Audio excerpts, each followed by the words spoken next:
Assalamualaikum warahmatullahi wabarakatuh. Baik, bismillahirrahmanirrahim.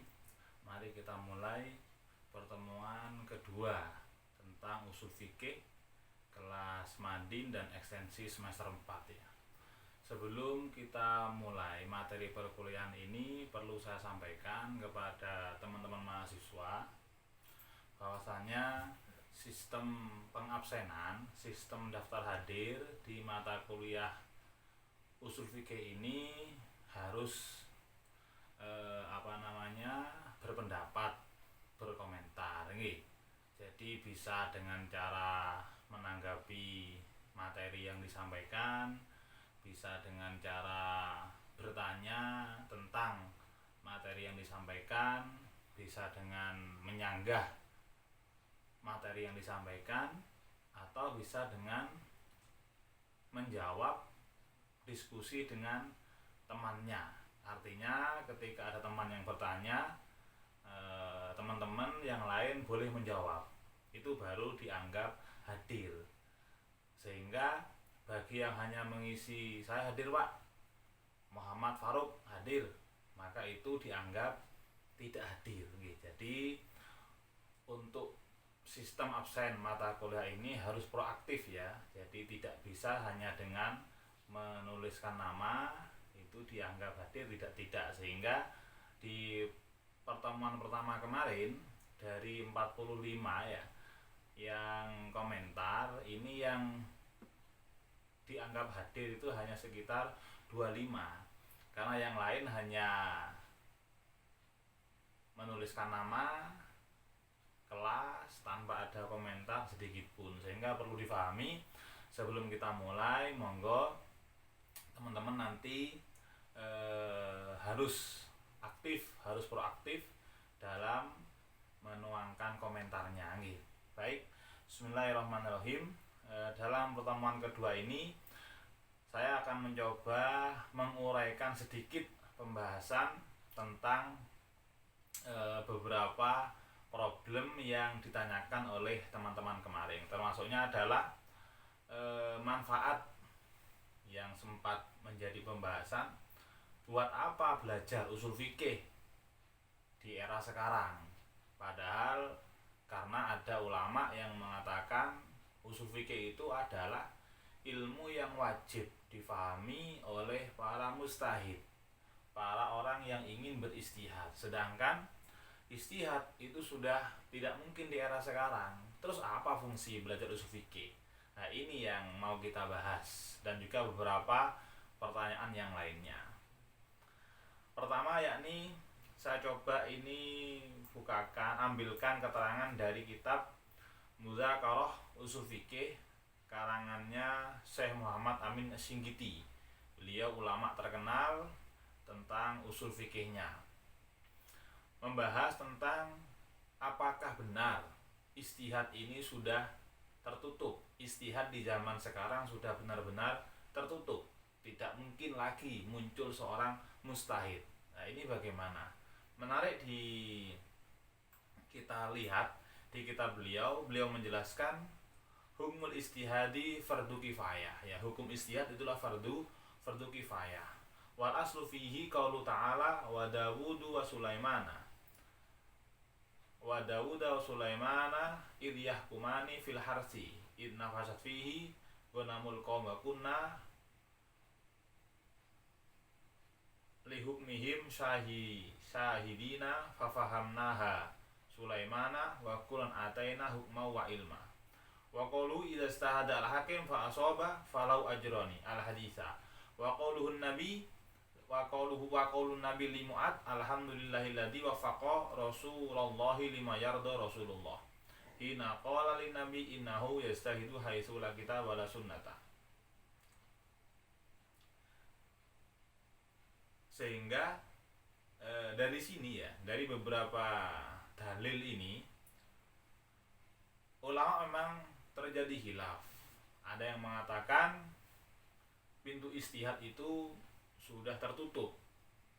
Ada yang mengatakan pintu istihad selamanya terbuka, karena ada yang bergurau begini, kalau pintu istihad tertutup, siapa yang menutupnya? Kan tidak ada yang menutupnya. Sehingga artinya yang dikendaki dengan tertutupnya pintu istihad ini adalah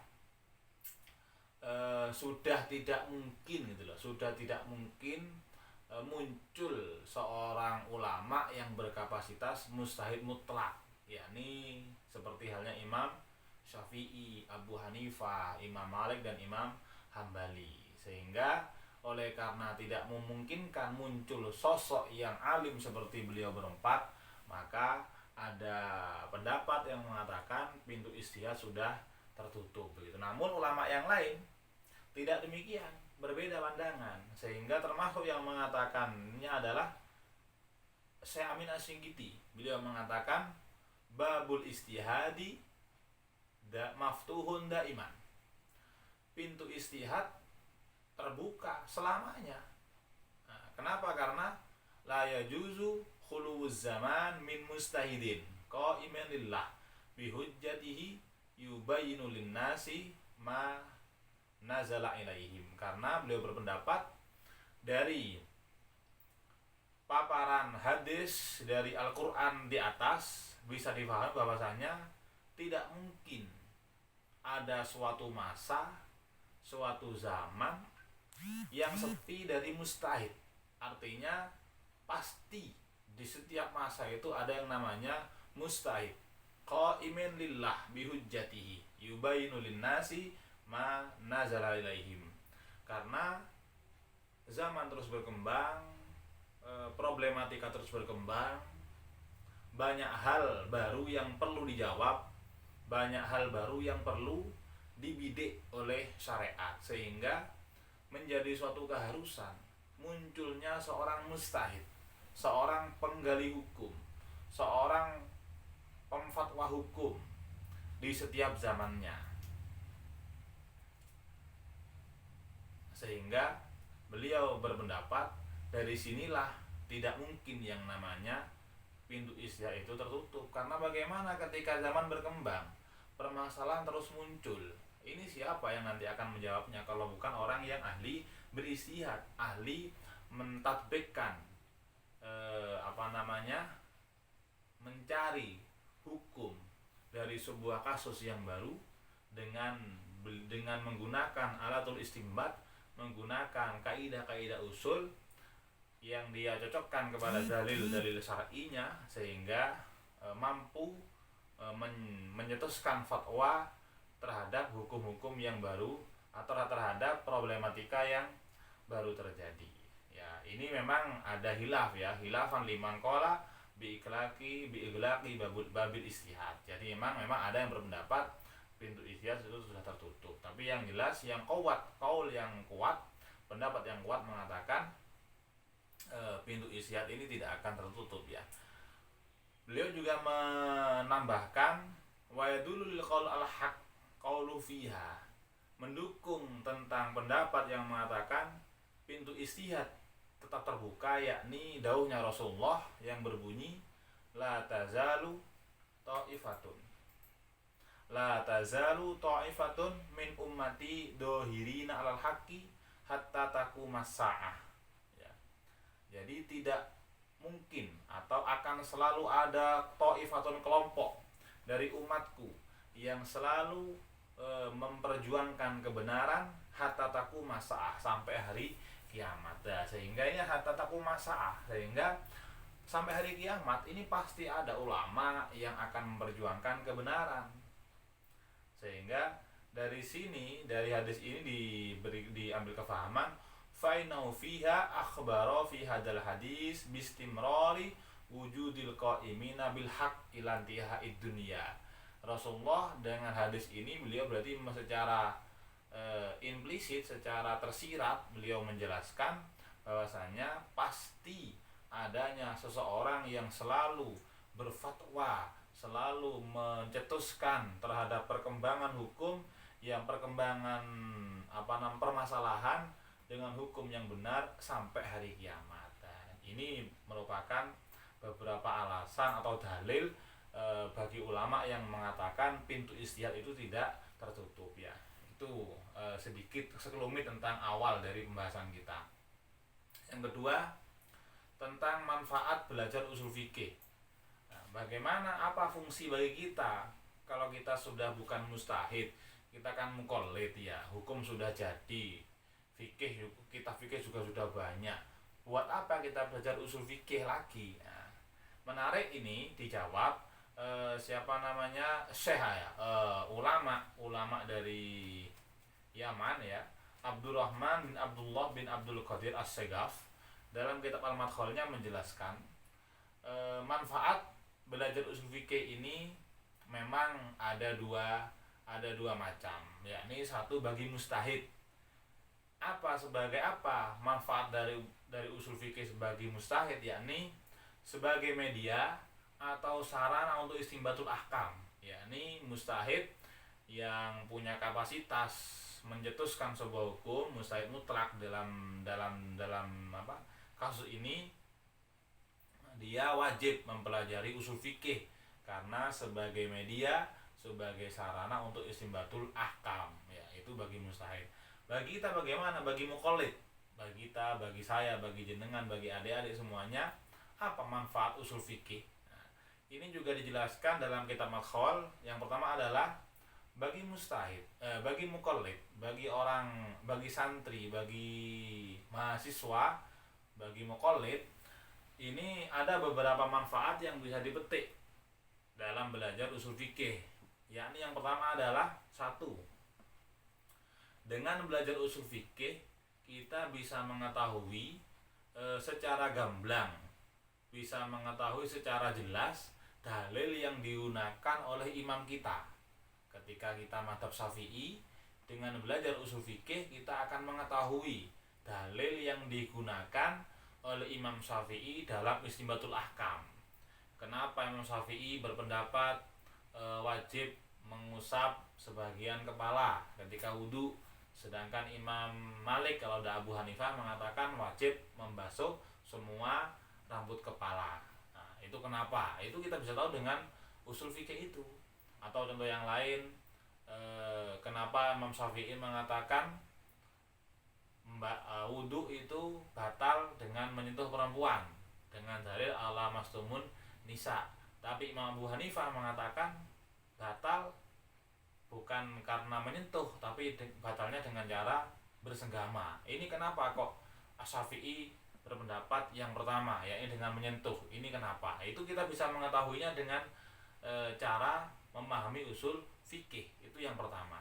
Sehingga ketika kita mengetahui dalil istimbatnya Asy-Syafi'i dalam mencetuskan hukum, maka kita akan menambah kemantapan kita dalam bermadhab, menambah keyakinan kita dalam mengikuti madhab Imam Syafi'i, dan juga akan menghilangkan beberapa keraguan, beberapa kemamangan atas madhab yang kita pilih.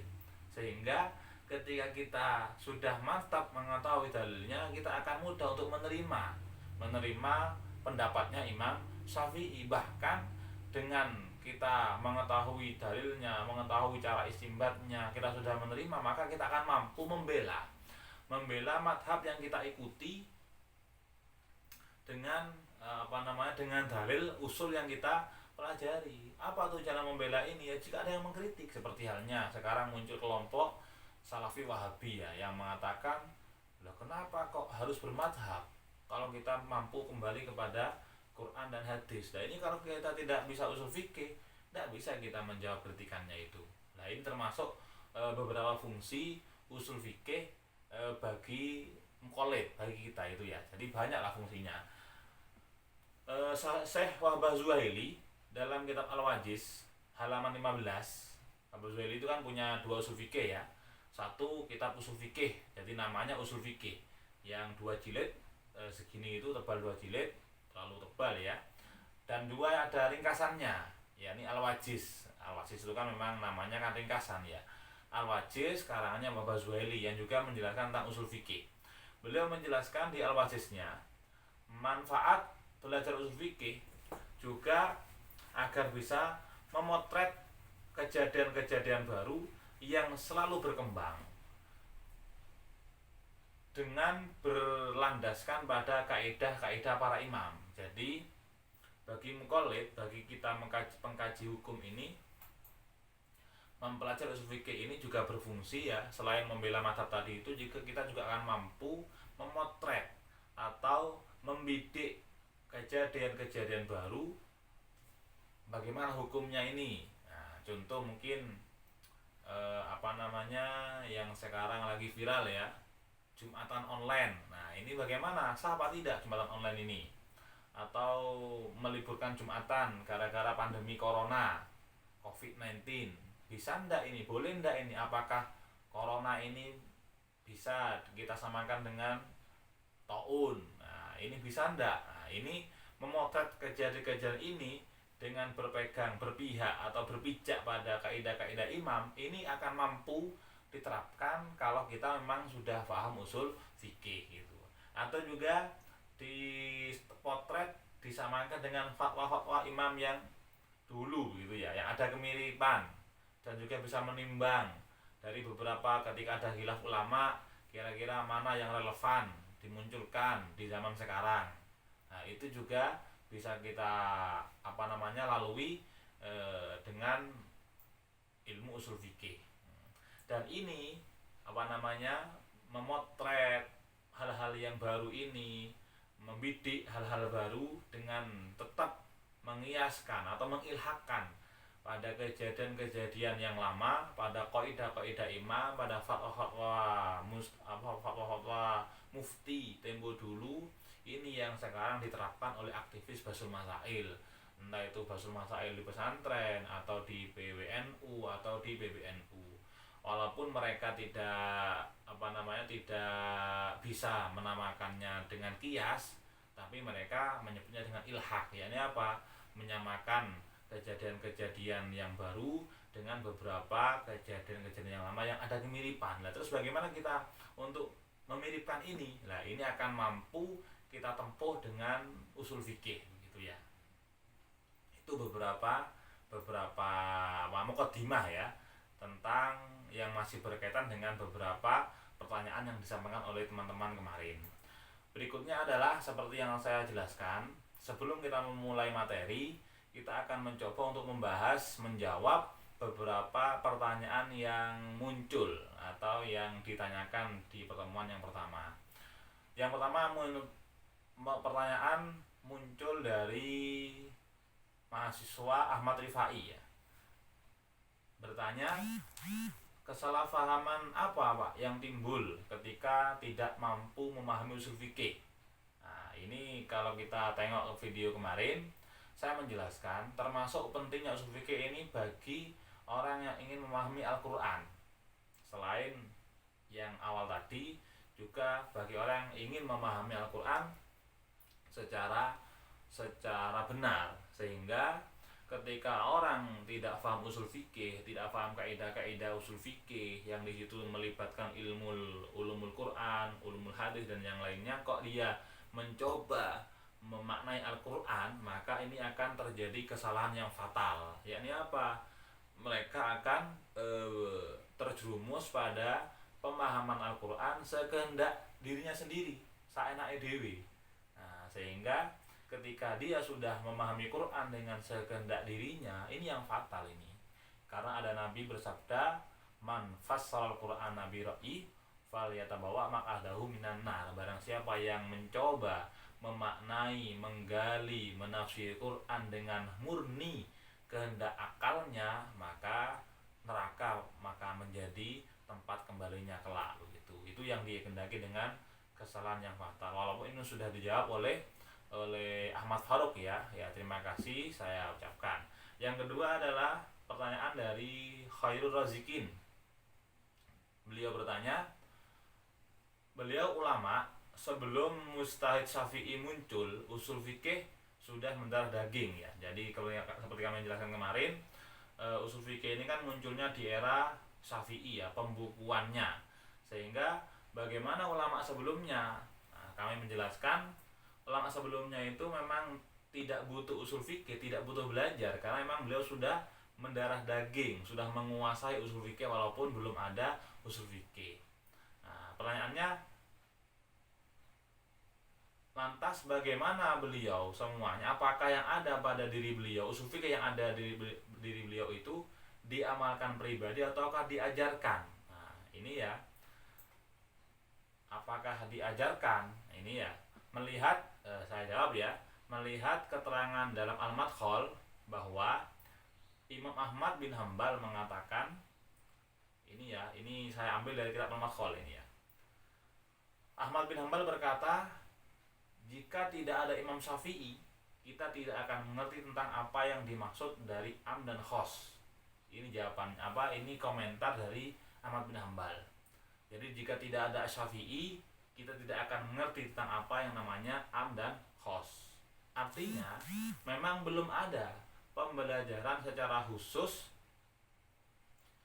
tentang usul fikih begitu dalam sebelum Imam Syafi'i. Imam Juwaini juga berkata, sebelum adanya Imam Syafi'i, belum ada satupun ulama yang mengarang dan mengajarkan usul fikih secara khusus.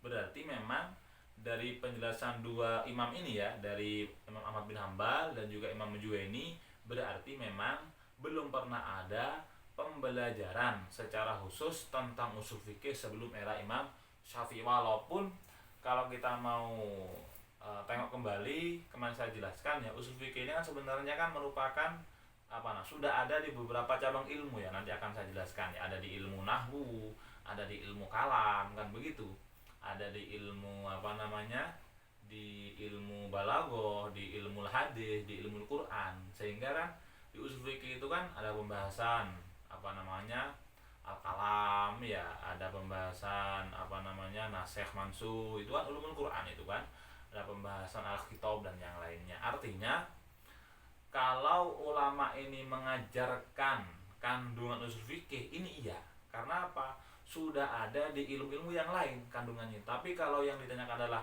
apakah ada ulama yang mengajarkan teori usul fikih sebelum As-Syafi'i ini, maka jawabannya adalah belum pernah ada. Seperti yang dijelaskan oleh Imam Ahmad bin Hambal dan juga Imam Juwaini dalam kitab Al-Madkhal tadi itu. Sudah ya, clear ya. Soal yang ketiga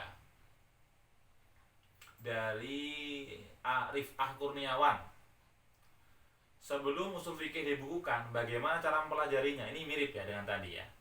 Jadi sebelum usul fikih dibukukan, yakni sebelum Imam Syafi'i menciptakan kitab Ar-Risalahnya, bagaimana mempelajarinya? Nah ini sebenarnya ini jawabannya ya mirip dengan yang tadi ya. Tadi saya jelaskan bahwasanya usul fikih itu sebenarnya sudah terkandung dari beberapa fan ilmu, yakni ada dalam ilmu lughat, ada dalam ilmu kalam, ada dalam ilmu nahwu, dan juga ada dalam ilmu hadis ataupun ulumul Quran. Jadi artinya sebelum usul fikih ini diciptakan secara khusus, materi-materi, teori-teori usul fikih ini sudah ada, terpecah-pecah, terpisah-pisah di dalam beberapa fan yang tadi itu. Sehingga apabila ada orang yang sudah mampu menguasai ilmu nahwu, menguasai ilmu lughat, menguasai ilmu kalam, ilmu hadis dan juga ulumul Quran, maka otomatis dia akan menguasai ilmu usulul fikih begitu. Namun belum ada pembelajaran secara khusus tentang ilmu usul fikih sebelum era Asy-Syafi'i. Ini juga ada di kitab Al-Madkhal halaman 17 dan 18. Oke, clear ya. Soal yang keempat ya, dari Ahmad Farouk dan Hasan Mudani ya. Ini juga hampir mirip dengan penjelasan yang pertama. Pertanyaannya adalah, apa manfaat mempelajari usul fikih di era sekarang? Sebab Az-Zahabi mengatakan tidak ada faidahnya belajar usul fikih kecuali bagi mustahid. Nah ini ya, ini pertanyaan ini sudah dijawab oleh Bapak Muhammad Hazim ya. Dan juga seperti ulasan saya di awal tadi, yakni hal ini sangat erat kaitannya dengan khilafnya ulama tentang apakah peluang ijtihad itu sudah tertutup atau tidak begitu.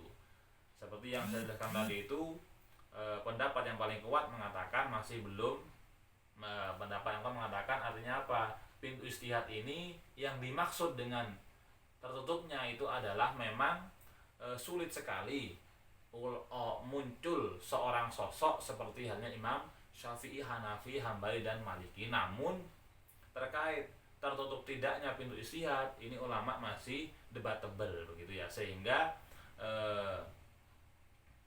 dan banyak bukti bahwasannya pintu istihad ini masih terbuka, artinya istihad baru itu masih terbuka, itu banyak buktinya. Ini beberapa hal saya contohkan ya.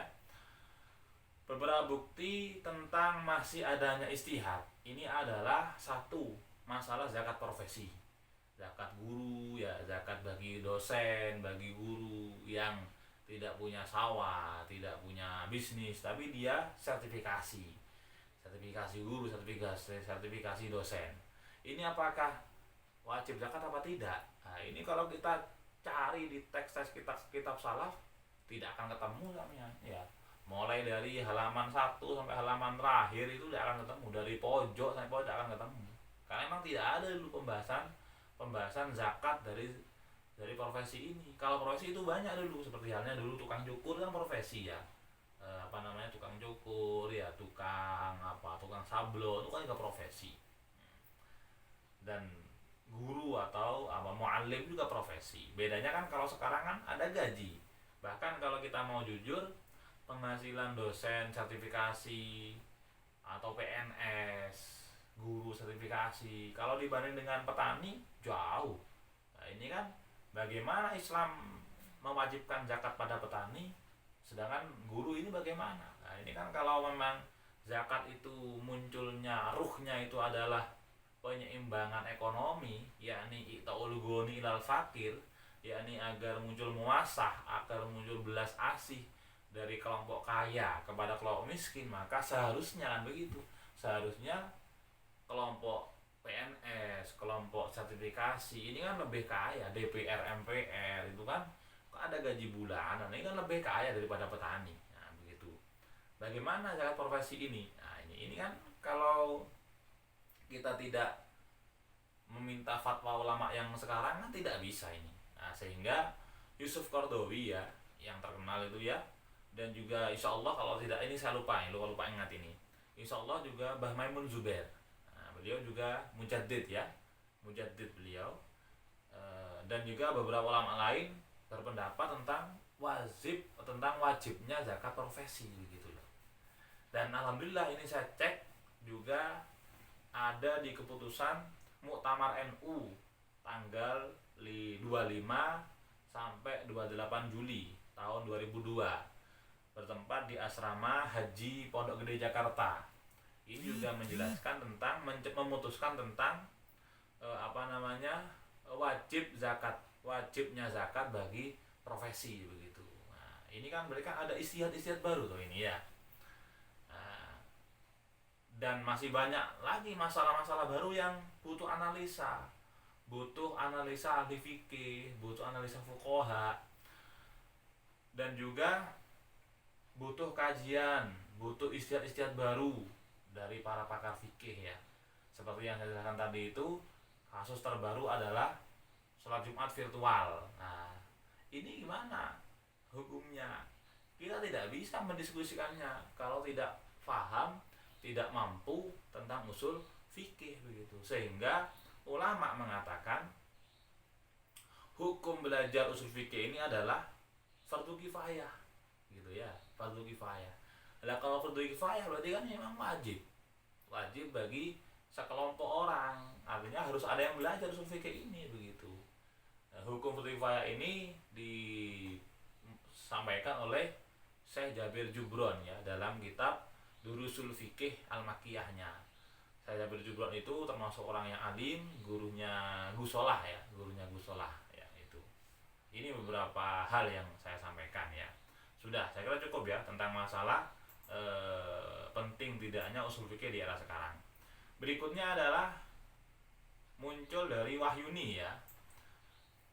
Pertanyaannya, bagi orang awam lebih dahulu mana? Belajar fikih atau usul fikih? Nah, ini bagi orang awam ya, bagi saya, bagi sampean, kalau kita mau mendahulukan ini mana, fikih dulu atau usul fikih dulu, begitu ya. Dan alhamdulillah ini sudah dijawab oleh Mbak Izzatul Milah ya. Terima kasih Mbak Izzatul Milah. Dan kalau mengaca pada hukum mempelajarinya, yakni hukum belajar fikih itu fardu ain. Fikih sesuai kebutuhan ya. Kalau ibadah ini jelas kita mau sholat, kita wajib belajar ilmunya sholat, fardu ain. Bagi perempuan belajar hukum haid itu kan fardu ain. Dan banyaklah hukum nikah, kalau mau nikah belajar hukum nikah fardu ain. Artinya secara umum belajar fikih yang dibutuhkan itu adalah fardu ain. Nah, sedangkan belajar usul fikih itu fardu kifayah. Nah, dari sini kan, dari aspek hukum belajarnya ini, maka bisa kita ambil kesimpulan lebih dahulu mana? Ya kalau kita mau dahuluan, ya harus mendahulukan yang fardu ain, yakni belajar fikih. Ya, saya kira cukup ya. Yang berikutnya adalah dari Rizal Adi Purwanto. Pertanyaannya, dengan adanya perkembangan zaman, apakah ilmu usul fikih juga berkembang? Nah, ini menarik ini ya. Apakah ilmu usul fikih itu juga berkembang, Pak? Begitu ya. Nah, ini saya coba ambil keterangan dari Imam Wahbah Zuhaili dalam Al-Wajiznya. Beliau menjelaskan, sejak munculnya ilmu usul fikih ini, setidaknya ada 3 perkembangan metode. Ada metode mutakallimin, ada metode ahnaf, ada metode jam'u baina thoriqatain. Metode menggabungkan dari 2 metode yang tadi itu.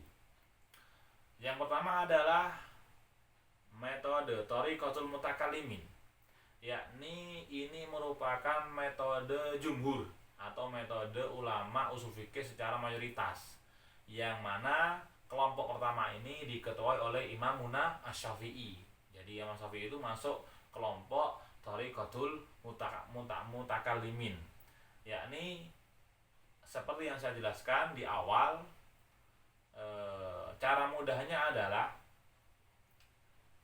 thariqatul mutakallimin ini akan membandingkan antara dalil, kemudian kaidah atau usul ya, usul, istinbatul ahkam, kemudian furu'. Gitu ya. Artinya apa? Al-Qur'an, al-hadis ini merupakan usul.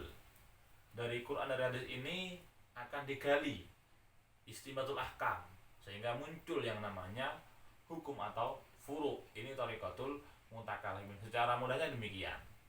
Yang kedua thariqatul ahnaf. Ini sebaliknya, kebalikannya. Karena yakni apa? Qaul imam, pendapatnya Imam Abu Hanifah ini tidak serta-merta dianggap furu', tapi dipertimbangkan. Karena apa? Jangan sampai dengan adanya kaidah usul fikih yang mengambil sebuah hukum dari Quran dari hadis, produknya ini, hasil ambilannya ini ternyata bertentangan dengan qaul imam. Nah, ini tidak boleh ini. Nah, karena kita tahu usul fikih di kelompok ahnaf ini kan muncul setelah pendapat imamnya selesai. Sudah saya awal kemarin, yakni Abu Hanifah, Malik kan ya, eranya itu kan Abu Hanifah pertama, Malik, Syafi'i, baru Ahmad bin Hambal ya. Usul fikih muncul di era Syafi'i, begitu kan ya. Berarti di era Syafi'i ini Abu Hanifah ini kan sudah selesai ini, artinya sudah wafat beliau. Semua pendapat Abu Hanifah sudah jadi, begitu loh. Dan tidak mungkin kalau tidak ada usul fikih di 4 mazhab ini, maka mau tidak mau 4 mazhab ini harus ada usul fikihnya untuk memantapkan para muqallidnya, para pengikutnya, biar tahu bagaimana imamnya beristinbat. Nah, problemnya adalah di Abu Hanifah ini yang terpaut jauh dari Syafi'i ini, jauh generasinya. Sehingga kalau Thariqah Ahnaf ini seandainya mencoba untuk mengedepankan usul atau Quran hadis, baru kaidah, muncul hukum, ini berbahaya. Apa? Oh, berbahaya. Bisa-bisa hukum yang dimunculkan dari Quran hadis ini akan bertabrakan dengan kaulnya Imam Abu Hanifah. Ada kekhawatiran demikian. Nah, sehingga Thariqatul Ahnaf ini tidak serta-merta melepaskan furuk, tapi mempertimbangkan furuk, sehingga menjadi perdebatan apakah usul atau aslun dalam Abu Hanifah ini Quran hadis atau juga qaul imam begitu. Karena mau tidak mau, seandainya kaidah ditatbikkan ke Quran hadis kok tiba-tiba nabrak qaul imam, maka tidak bisa ini begitu. Nah, sehingga sangat banyak perbedaan antara Thariqatul Mutakallimin, Thariqah Asy-Syafi'i dan teman-temannya dengan Thariqatul Ahnaf begitu ya. Dan yang ketiga adalah metode ulama mutaakhirin, yakni ulama akhir yang mencoba menggabungkan dua metode sebelumnya. Nah, ini ya. Ini yang paling moderat ini ya. Dan kitab yang terkenal menggunakan metode ini adalah kitab Jam'ul Jawami', kitab usul fikih yang sudah masyhur karya Tajuddin As-Subki ya, yang dihasiai oleh Imam Jalaluddin Al-Mahalli, yakni Hasyiat At-Tor ala Jam'il Jawami'. Kalau kitab Jam'il Jawami' tipis ya, sekitar ada 70 atau 40 halamannya sebegini ya. Itu bisa dimutolai walaupun agak sulit ya. Dan ada lagi sarahnya ya, apa itu Almah karangannya Bahasa Al-Mahfud ya, itu ada Bahasa Al-Mahfud Al-Mas itu punya kitab usul fikih, menyarai kitab Jam'ul Jawami' itu bagus ya. Oh bukan ya, itu menyarai, oh masya Allah, keliru. Bahasa Hal itu menyarai kitab, wah lupa saya. Yang jelas termasuk Thariqah Ul Mutaakhir ini adalah kitab Jam'ul Jawami' yang dikarang oleh Imam Tajuddin As-Subki dan dihasiai oleh Imam Jalaluddin Al-Mahalli dengan nama Hasyiat At-Tor ala Jam'il Jawami'. Menarik untuk dikaji kalau ini ya. Dan hingga sekarang pun ilmu usul fikih ini terus berkembang dengan bukti munculnya karya-karya baru, kitab-kitab baru tentang usul fikih dengan beragam metode untuk mempermudah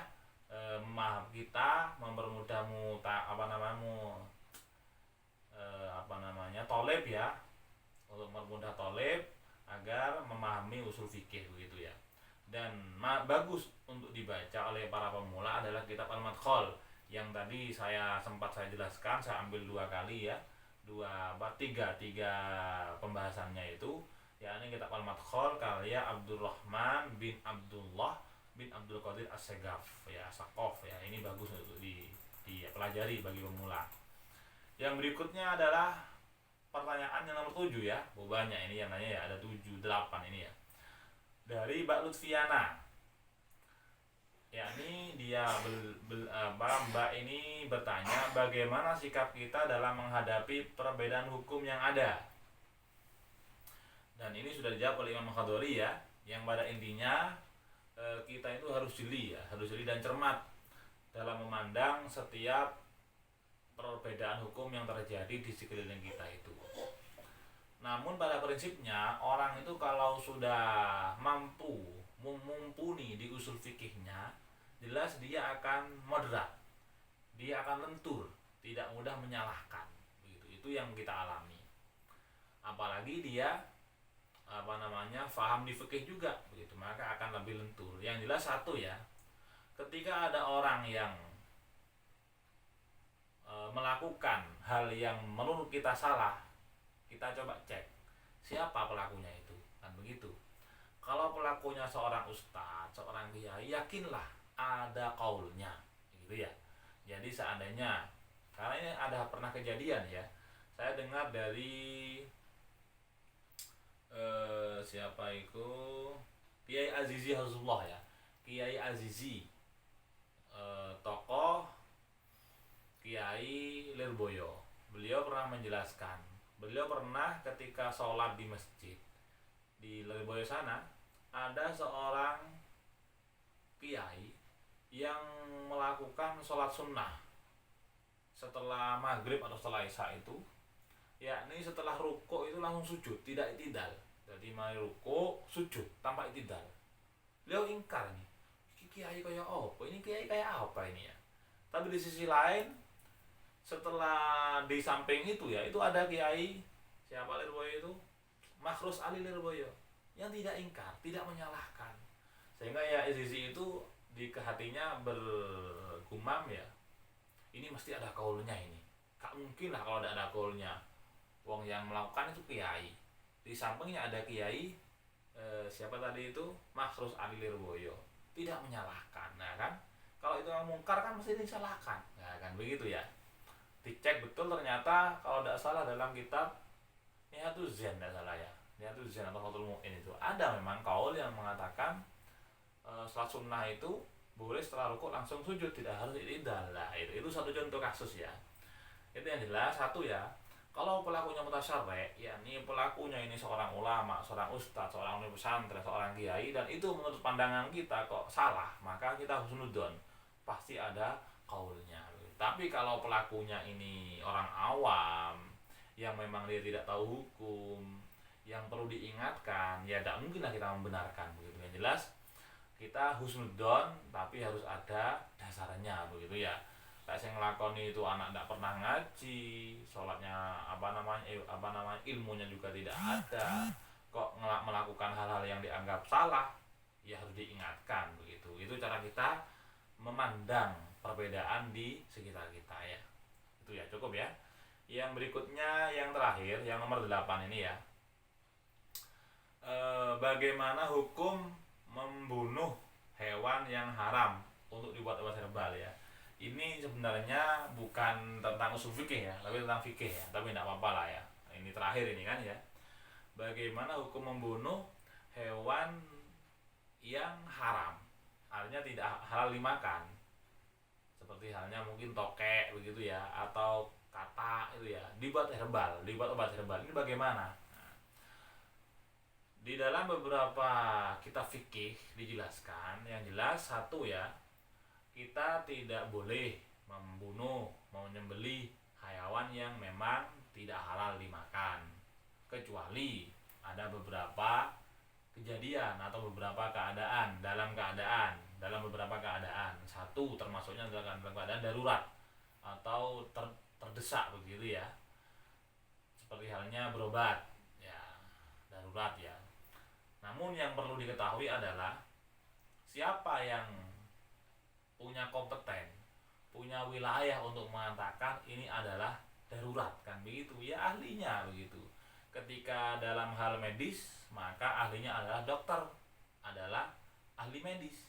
Seandainya dokter, pakar medis sudah mengatakan ya, tidak ada obatnya kecuali hewan haram ini, nah, maka jelas boleh begitu. Seperti halnya sekarang yang lagi viral vaksin ya, vaksin COVID ya, vaksin COVID ya, yang sempat viral itu kok lupa saya ya, vaksin yang terbaru ya, AstraZeneca atau apa itu ya. Itu kan ulama kan pro kontra ya. Di MUI Jatim pernah berkomentar mengharamkan karena ada kandungan babi katanya kan begitu ya.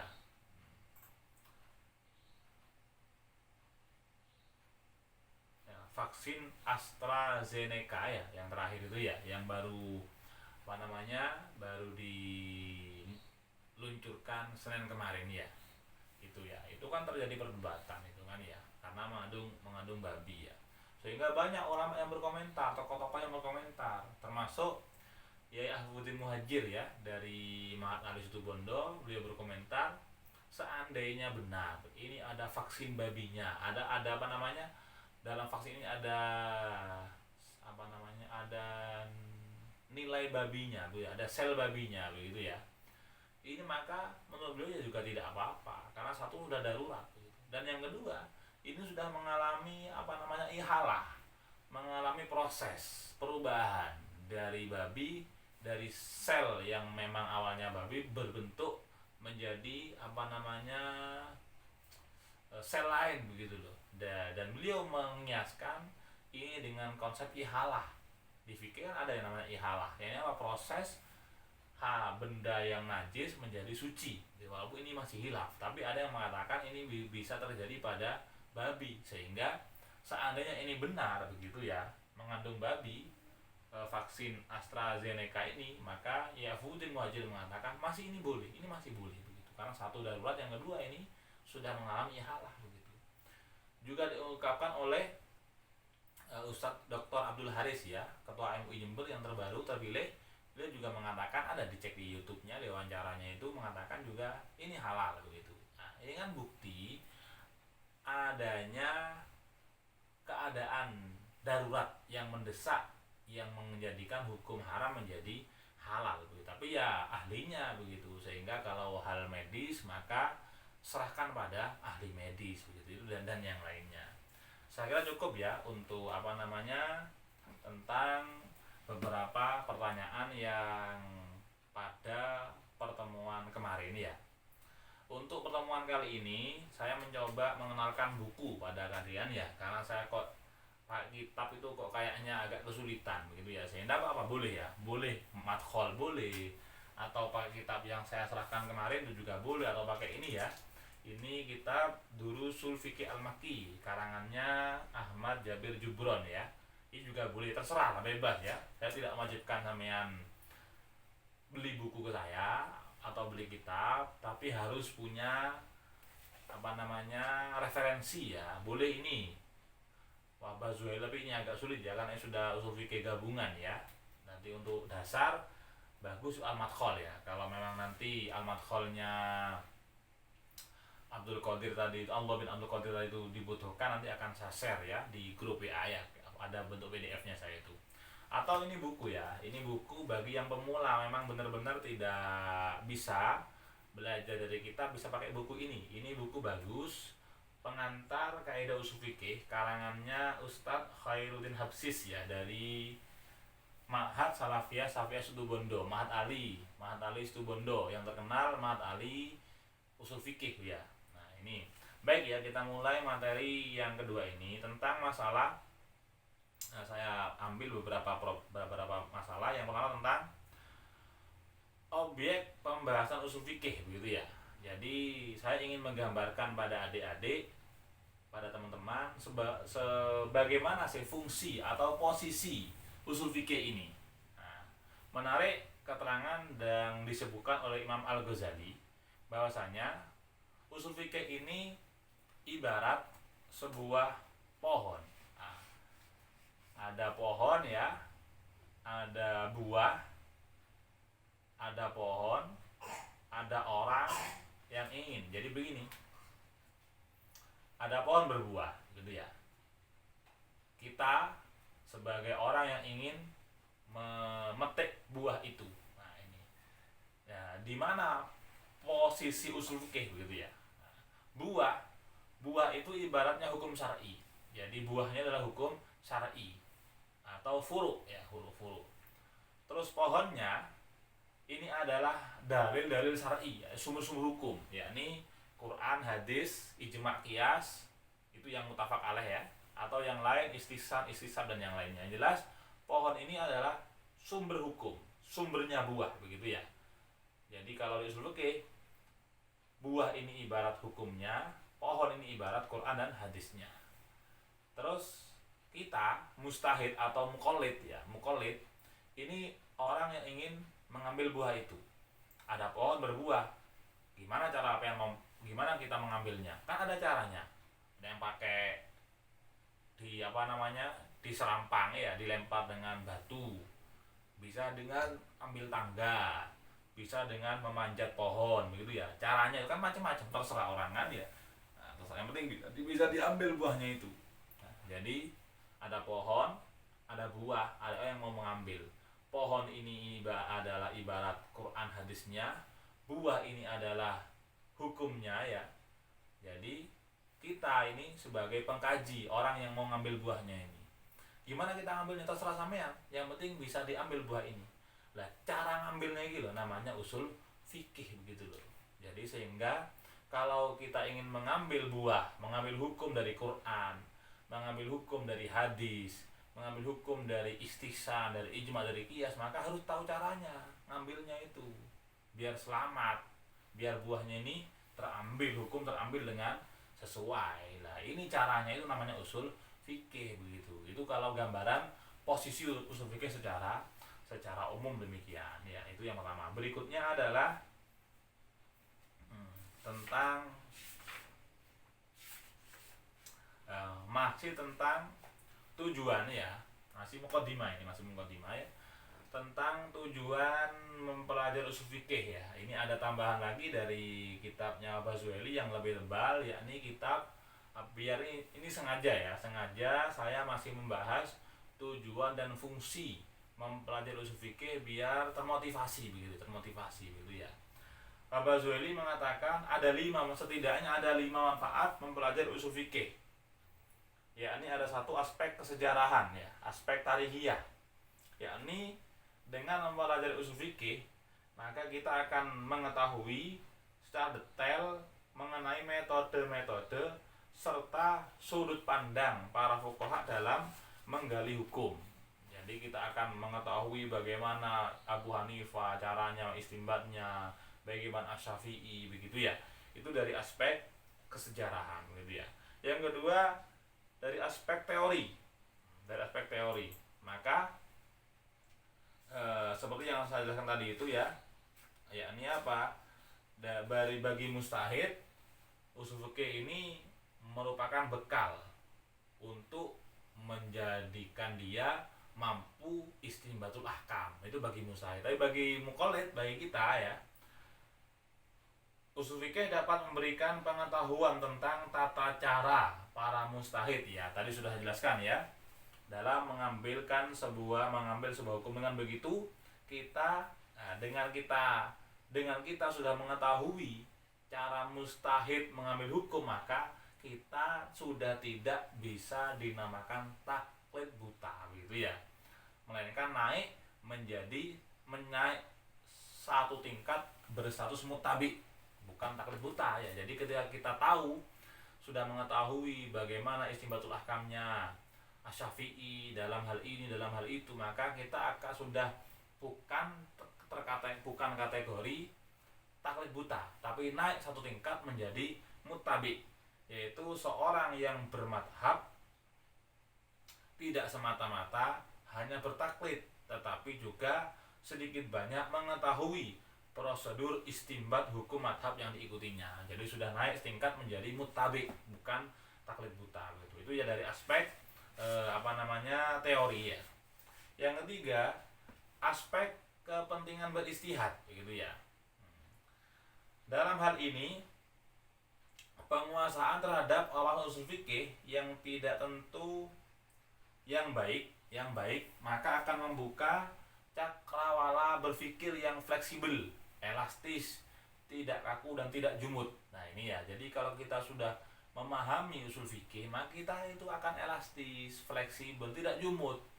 Seperti halnya, wah ini haram, tidak ada pada era Rasulullah. Loh, ini gimana? Apakah memang setiap hal yang ditinggalkan Rasulullah itu jelas bid'ah, jelas haram? Kan perlu ditinjau kembali ya. Dalam masalah ini ada satu kitab yang bagus untuk dimutolaah ya. Ini Husnul Tafahum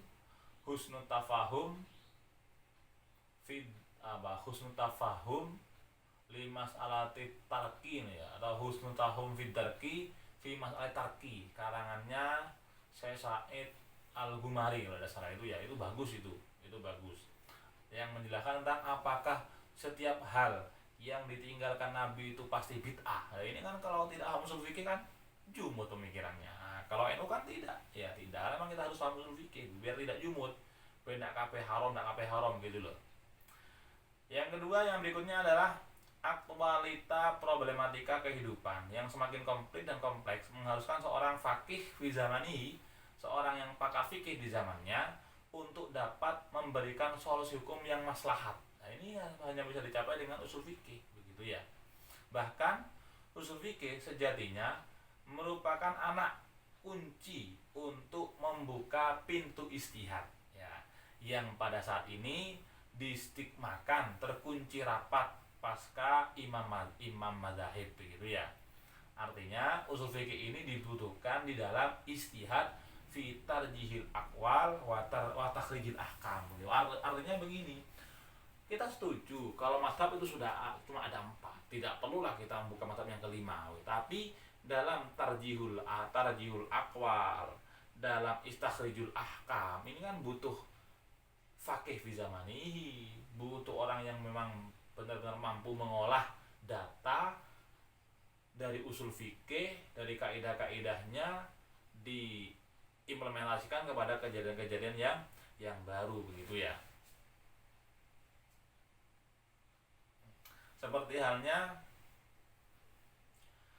Seperti yang dipaparkan oleh Ibnu Taimiyah mengatakan, man doya'al usul harumal usul wa man tarakat dalil dollas sabiliya.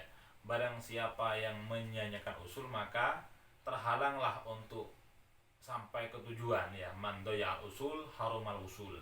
Dan barang siapa yang meninggalkan dalil maka dia pasti ada di dalam yang tersesat, begitu ya. Itu dari Ibnu Taimiyah. Jelas sangat penting sekali kaidah usul fikih di zaman sekarang, masih penting banget. Yang keempat adalah aspek kepentingan kajian perbandingan atau dirosah muqaronah, ya ini ya. Studi komparatif bagi mahasiswa, khususnya di mahasiswa ekstensi ini ya, atau madin yang semuanya alumni pesantren. Nanti kan ada yang namanya studi komparatif. Kalau nanti jenengan mengkaji membuat skripsi studi komparatif ini, ya mau tidak mau harus paham usul fikih kalau ingin membandingkan pendapat A, pendapat B di tarjih dan yang lainnya, begitu kan ya. Khususnya adalah masalah fikih tidak akan membuahkan hasil yang maksimal manakala tidak dilengkapi dengan pisau analisis usul fikih yang mapan, begitu. Sehingga sangat mustahil bagi mahasiswa yang ingin membuat kajian studi komparatif tentang madhab A, madhab B dengan pisau analisis tapi tidak paham usul fikih, ya tidak mungkin ada hasil yang maksimal, begitu. Bagi para peneliti hukum fikih, memilih pendapat yang paling cocok dari sekian banyak pendapat harus diawali dengan penelusuran terhadap sumber dan alur pemikiran masing-masing pendapat. Proses penelusuran tersebut tentunya membutuhkan perangkat usul fikih sebagai dasar hukum fikih itu sendiri. Jadi ya, untuk beberapa pendapat yang ada kita ditelusuri pendapat yang paling rojo yang mana. Lah ini kan butuh usul fikih ya, butuh pisau analisis usul fikih yang sangat kuat ini. Itu yang keempat. Yang terakhir yang sudah 1 jam ya ini ya. Yang terakhir adalah aspek-aspek nilai religiulitas, yakni faedah diniyah. Apa faedah diniyah? Yakni modal kemampuan usul fikih yang terdapat pada diri seorang usuli sehingga dia mampu mengetahui seluk-beluk syariat hukum Islam. Diharapkan dapat menumbuhkan keyakinan yang mantap akan kebenaran agama, kebenaran syariat Islam yang benar-benar rahmatil alamin, sholihul likulli zaman wa makan, sehingga terdorong untuk melaksanakan syariat Islam dengan penuh keyakinan dan kemantapan hati. Jadi untuk faedah diniyah dengan usul fikih kita akan lebih meyakini bahwasanya al-Islam syariat yang memang rahmatan lil alamin, yasluhu likulli zaman wa makan, ya, yang akan selalu eksis sesuai perkembangan zaman, perkembangan waktu dan juga kondisi, situasi dan juga tempat, begitu ya. Ini akan mampu diterapkan kalau memang kita benar-benar memahami usul fikih secara mapan. Mungkin itu sekian dari saya materi kuliah yang kedua ini, semoga bermanfaat dan monggo didiskusikan lagi kalau masih ada beberapa hal yang kurang paham. Ihdinas siratal mustaqim. Wassalamualaikum warahmatullahi wabarakatuh.